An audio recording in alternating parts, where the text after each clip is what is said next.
被少侠之一，兵江玉郎，少侠力挽狂澜数十口人的性命啊！将神功鬼秀金牙，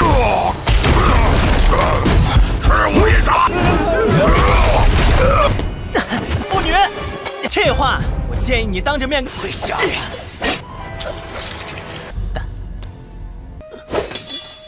Halo semuanya, selamat datang di dunia Donghua. Bagaimana kabar kalian semua? Semoga selalu sehat dan baik-baik saja. Pada hari ini kita akan kembali melanjutkan series Donghua yang berjudul Legendary Twins episode 11 dan 12. Nah, sekarang kita langsung saja melanjutkan episode terbarunya. Di kota Luo, terlihat Xiaoyu yang sedang mengajak Gu Yuyuan untuk minum dan mengobrol bersama Huang Niu dan Bai Yang. 不错呀，真是厉害呀，不错呗。来，好嘞，几位客官。Pada saat itu, Xiaoyu mencoba bertanya, bagaimana bisa Gu Yuyan mengerti nama Xiaoyu padahal dirinya belum pernah memberitahunya kepada Gu Yuyan. Bahkan Xiaoyu juga sempat menebak apakah dia itu mengerti namanya di kejadian di Pila Murong. Gu Yuyan pun dengan santuy menjawab kalau dirinya hanya menebak. Terlebih lagi dirinya juga belum pernah ke Pila Murong. Di sini sebenarnya Xiaoyu hanya mencoba memberikan pertanyaan menjebak saja. Karena Xiaoyu sudah menyadari kalau Gu Yuyan berbohong dan Xiaoyun juga pernah melihat keberadaan Gu Yuyan di Pila Murong. Bahkan Xiaoyu juga mengetahui kalau Gu Yuyan adalah salah satu dari 10 penjahat teratas. Namun ia mencoba untuk berakting seolah-olah tidak mengetahuinya. Di momen serupa, tetua di kedai itu kembali melanjutkan cerita tentang kematian Ouyang bersaudara oleh 3 pemuda. Di tengah-tengah cerita itu, Xiaoyu mencoba untuk membantah dan mengatakan kalau cerita dari tetua itu tidaklah benar dan tidaklah sesuai kenyataan. Merasa tak terima dengan bantahan Xiaoyu, tetua ini pun langsung menyuruh Xiaoyu untuk menceritakan semuanya untuk bisa membuktikan pengetahuan Xiaoyu. Tetua ini sama sekali tidaklah mengetahui kalau Xiaoyu adalah salah satu dari 3 pemuda yang berhasil menghabisi Ouyang bersaudara. Tanpa pikir panjang, Xiaoyu pun langsung bercerita. Lalu dia mulai mengarahkan pembicaraan untuk membahas salah satu dari 5 penjahat teratas di luar lembah Eren. Xiaoyu berkata kalau penjahat teratas itu bukanlah Ouyang bersaudara, bukanlah Xuan Yuan Sangguan, dan bukanlah Mimi dan bukanlah Jitian. Namun penjahat ini adalah penjahat yang bodoh dalam hal apapun dan sama sekali tidak berbakat dalam pekerjaannya menjadi penjahat. Menurut Xiaoyu, penjahat ini sama sekali tidaklah cocok menjadi penjahat. Dia hanya cocok untuk menjadi seorang badut yang masuk ke dalam 10 idiot teratas.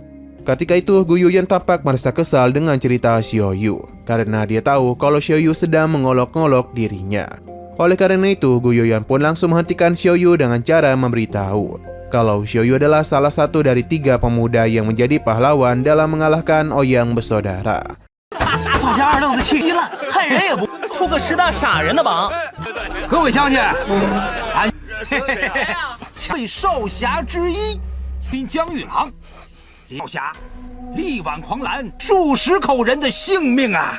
Mendengar hal demikian, semua orang pun langsung menggerumuni Xiaoyu dan bertepuk tangan kepadanya. Sewaktu Xiaoyu sedang lengah, tiba-tiba saja Gu Yuyan mencoba untuk menyerangnya. Akan tetapi, Xiaoyu dan cepat menyadarinya dan langsung menangkisnya. Selepas menangkis serangan Gu Yuyan, Xiaoyun pun bergegas bergerak dan langsung menodong pisaunya tepat ke leher Gu Yuyan.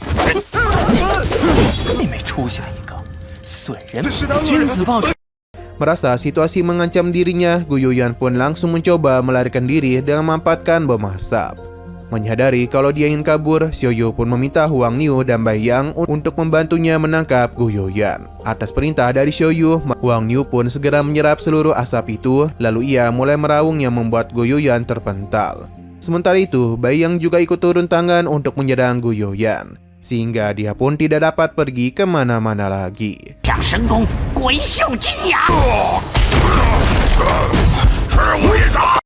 Xiaoyu yang masih memiliki dendam kepada Gu Yuyan langsung melepaskan serangan dengan menggunakan pisaunya kepada Gu Yuyan. Sehingga terjadilah petarung sengit di antara mereka berdua. Dalam pertarungan itu, mereka berdua mampu menahan serangan satu sama lain. Namun kelincahan Xiaoyu sempat membuat Gu Yuyan terpukul. Setelah itu, Xiaoyu, Huang Niu, dan Bai Yang secara bersama-sama mencoba untuk mengepung Gu Yuyan, yang membuatnya terpaksa menggunakan sebuah teknik angin tornado untuk melindungi diri. Di waktu yang sama, kita sekilas diperlihatkan oleh 3 prajurit dengan baju berwarna biru yang mencoba untuk mengamati pertarungan dan mencari tahu apa yang sebenarnya terjadi. Ketika itu, Goyoyan mulai menyadari kalau Huang Niu dan Bayang pasti sedang mencari peta harta karun milik Tixinlan. Oleh karena itu, Goyoyan pun memberitahu kalau Xiaoyu memiliki peta harta karun itu, karena dia telah bersama dengan Tixinlan dan Wuku sejak tragedi kematian Ouyang bersaudara. Mendengar ucapan Goyoyan, Huang Niu dan Bayang pun menjadi begitu marah karena telah ditipu oleh Xiaoyu. Sehingga mereka berdua pun langsung menangkap Xiaoyu, sedangkan Goyoyan justru memilih untuk menjauh dari sana. Xiaoyu yang kesulitan untuk melarikan diri karena tertangkap, segera menggunakan teknik penyusutan tulang untuk menjauhi mereka. 你玩了这么久，你师傅是你自己交出。虽然大意了。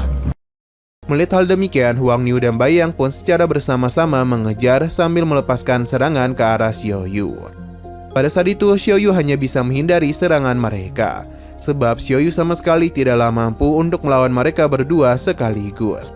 Bahkan Xiaoyu juga sempat mencoba kabur dengan kepintarannya. Namun sayangnya, Goyoyan yang berada tak jauh dari sana terus mengganggu Xiaoyu, menggagalkan rencananya.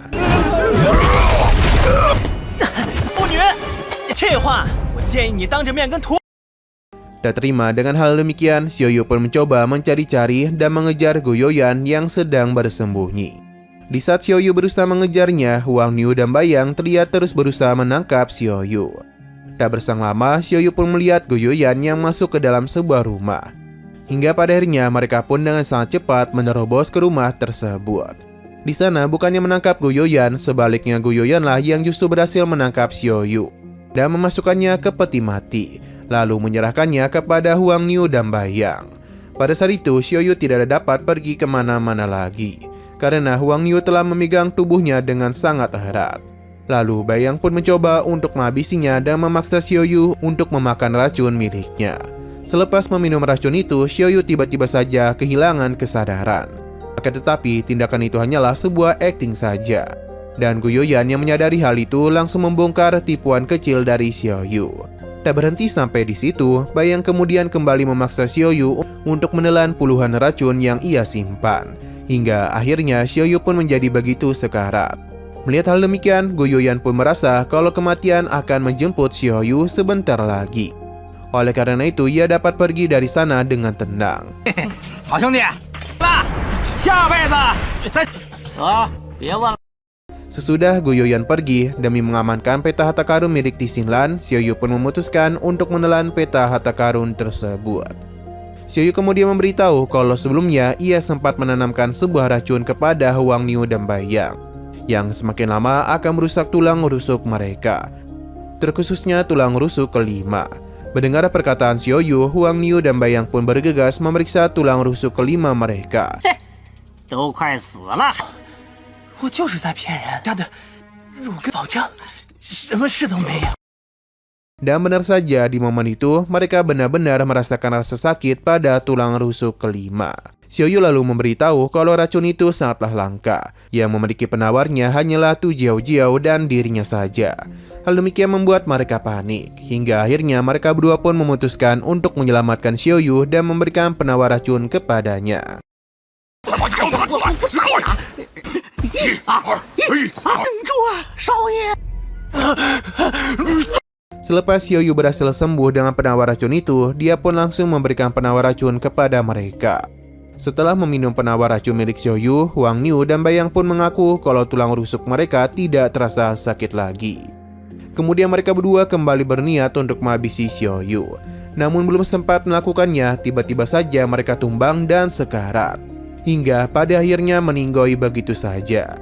Usut punya usut, penawar racun yang diberikan oleh Xiaoyu barusan bukanlah penawar, melainkan sebuah racun yang dapat menghabisi seseorang dalam waktu singkat. 等气血流过之后，的确叫鬼画皮。我平常化妆用的药粉叫天珠地。 Selesai menghabisi Huang Niu dan Bayang, Xiaoyu pun segera pergi meninggalkan jasad mereka berdua. Baru saja keluar dari rumah itu, secara mengejutkan muncullah ular-ular hijau yang melilit di tubuh Xiaoyu. Pada saat yang bersamaan, salah satu dari 12 menteri bintang yaitu Bise Senju datang dan mencoba mengancam Xiaoyu. untuk membantunya mendapatkan harta karun. 他们一路上不也不想死，就怪宝藏是我。 Singkat waktu, Bise Senju dan Xiaoyu akhirnya tiba di dalam sebuah gua yang terletak di Gunung Imei. Pada saat itu, Xiaoyu tampak mengenakan sebuah jubah dan di dalam jubah itu terdapat ular-ular milik Bise Senju yang telah membelenggu Xiaoyu. Jika Xiaoyu mencoba melawan dirinya ataupun mengaktifkan ki-nya, maka ular-ular itu akan langsung menghabisi Xiaoyu. Sewaktu sedang berjalan di tengah-tengah gua itu, Xiaoyu sempat memberitahu Bise Senju mengenai keberadaan kekelawar abu-abu yang sedang mengikuti mereka. Awalnya, Bise Senju sama sekali tidaklah mempercayainya. Sampai pada akhirnya kekelawar abu-abu itu meniup lilin yang dibawa oleh Bise Senju dan langsung menyerangnya, hingga membuat rambut Bise Senju pun terputus.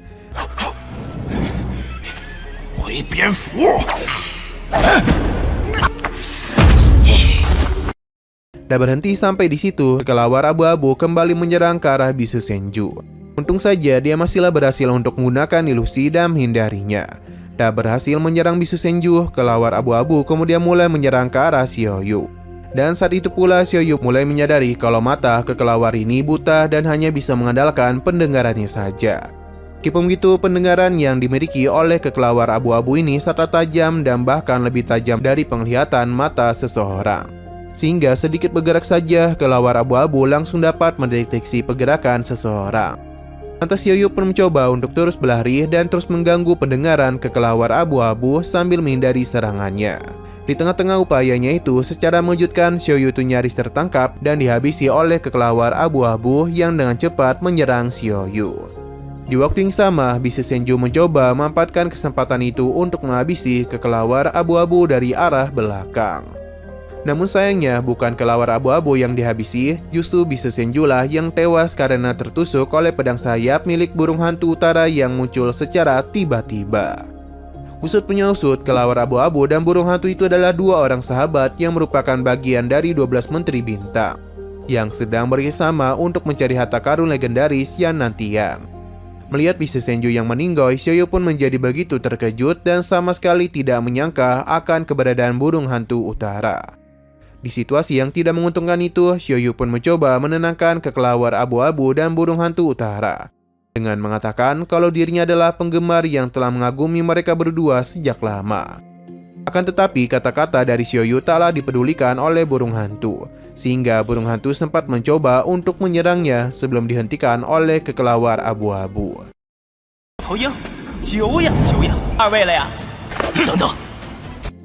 Selepas kelawar abu-abu menghentikan serangan itu, Xiaoyu pun langsung menggunakan kepintarannya untuk memanfaatkan situasi. Xiaoyu mencoba mengadu domba mereka berdua dengan cara membohongi burung hantu utara dengan memanggil kelawar abu-abu dengan sebutan senior dan bercerita tentang sebuah rencananya dengan kelawar abu-abu yang sebenarnya, yang tentunya hanyalah sebuah kebohongan saja. Xiaoyu memberitahu kalau ia sudah menjalankan rencana untuk membawa Bise Senju ke gua Gunung Imei untuk dihabisi. Xiaoyu juga berkata kalau sekarang ia akan membantu kelawar abu-abu untuk mendapatkan harta karun dan juga menghabisi burung hantu utara sesuai dengan rencana. Sebagai imbalannya, jika burung hantu utara berhasil dihabisi, maka Xiaoyu akan mendapatkan pedang sayap milik burung hantu utara, sedangkan kelawar abu-abu akan mendapatkan harta karunnya sendirian. Mendengar ucapan Xiaoyu, burung hantu utara pun menjadi begitu marah dan langsung membentak kelawar abu-abu. Kelawar abu-abu yang dibentak juga ikut-ikutan marah karena ia merasa kesal terhadap burung hantu utara yang malah mempercayai ucapan Xiaoyu dibandingkan dirinya. Setelah itu, kelawar abu-abu pun langsung melepaskan serangan kepada burung hantu utara, sehingga pertarungan pun tak dapat dihindari lagi di antara mereka. Pertarungan mereka berdua terjadi dengan begitu sengit dan dipenuhi dengan amarah mereka masing-masing. Hingga pada akhirnya mereka berdua saling menusuk satu sama lain dan keduanya seketika tewas begitu saja.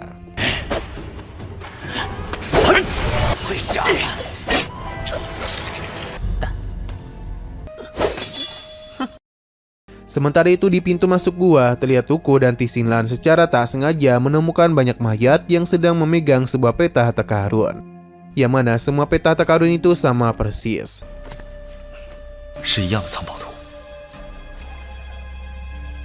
Kembali kepada Xiaoyu, sewaktu ia sedang berusaha untuk melepaskan belenggu ular milik bisu Senju dari tubuhnya, tiba-tiba saja terlihatlah rombongan Zhao Guanhai, Feng Tiayu, dan Liu yang sedang dikepung oleh 4 seniornya bernama Master Huang Yi.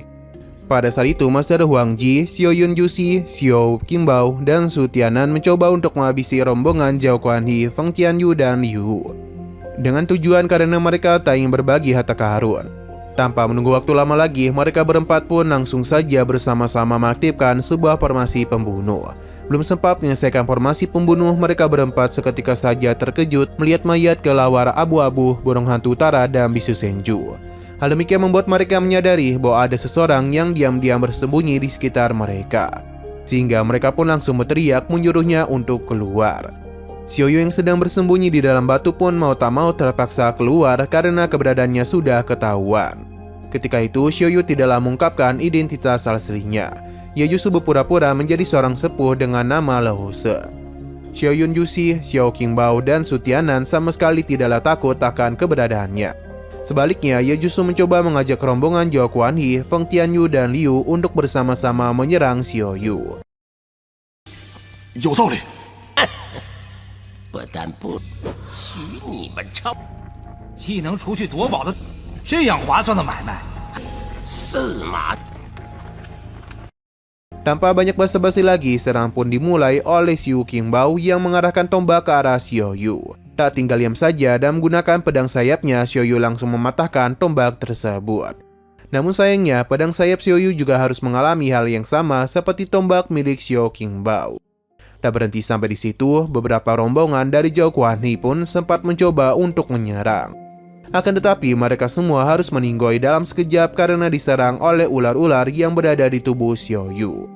Hal demikian membuat mereka semua menjadi begitu terkejut dan merasa sedikit ketakutan untuk melawan Xiaoyu. Xiaoyu kemudian mencoba memanfaatkan situasi ini untuk menakut-nakuti mereka, kalau dirinya adalah seorang sepuh yang telah melakukan pengasingan kultivasi selama 40 tahun lebih. Lalu Xiaoyu pun mulai mengajak mereka semua untuk bersama mencari harta karun Yan Nantian. Awalnya mereka semua tidak mempercayai Xiaoyu karena mereka takut kalau Xiaoyu pasti akan menghabisi mereka dari belakang.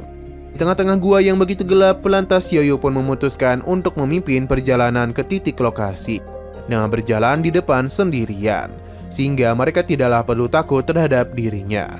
Alhasil mereka pun menyetujuinya dan langsung memulai perjalanan. 可察觉，善，大家都听佘老分。一群蠢。 Hingga pada akhirnya mereka tiba di lokasi dan bergegas berpencar untuk mencari harta karun Yan Nantian yang tersembunyi. Setelah berjam-jam mencoba mencari, mereka sama sekali tidak menemukan apapun dan mulai merasa pasrah.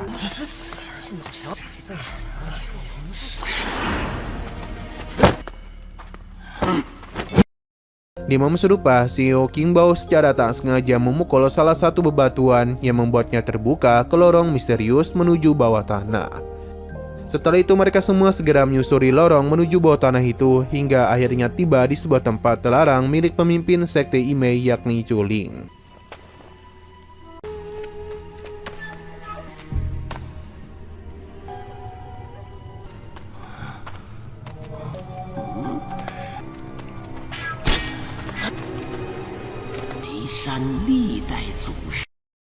Masuk ke tempat terlarang itu tanpa izin dari Chuling adalah sebuah larangan yang disebut tabu seni bela diri.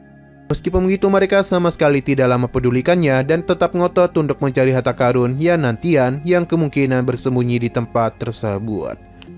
Belum sempat mencoba mencari harta karun, tiba-tiba saja pasukan sekte Imei muncul dan keluar dari dalam peti. Lalu mereka langsung menyerang rombongan yang membuat terjadinya sebuah pertarungan. Di saat mereka semua sedang berperang, Xiaoyu sempat mencoba untuk melarikan diri secara diam-diam. Akan tetapi dua prajurit sekte Imei langsung menghentikannya dengan menyerang ke arah Xiaoyu. Xiaoyu yang tidak dapat menggunakan ki-nya karena terbelenggu ular milik bisu Senju hanya bisa terkejut dan terdiam saja.